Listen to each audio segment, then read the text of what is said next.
সমস্ত কাজের একটা লিমিট থাকা ভীষণ প্রয়োজন। লিমিট অর্থাৎ গণ্ডি। এই দণ্ডিটা যদি হারিয়ে ফেলি তাহলে আমরা ছন্নছাড়া জীবনযাপন করব। যা করছি, আনলিমিটেড নেট, আনলিমিটেড ভালোবাসা, আনলিমিটেড থাকা, আনলিমিটেড স্বাধীনতা, সত্যি কোনোটা কি সুখকর আমাদের জন্য? না।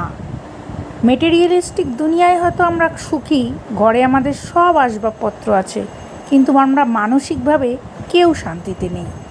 একটা সময় ছিল যখন এত আমাদের ওয়াশিং মেশিন, ফ্রিজ, টিভি ছিল না, ফোন ছিল না, কিন্তু তবুও আমরা দিনের শেষে একটা শান্তির জীবনযাপন করতাম, যেটা আজ পুরোপুরি হারিয়ে গেছে। অস্বীকার করলেও কিছু করার নেই, এটাই বাস্তব সত্য। তাই প্রত্যেকটা জিনিসের একটা লিমিট থাকা অবশ্যই প্রয়োজন, তবেই মানুষ ভালো থাকতে পারবে।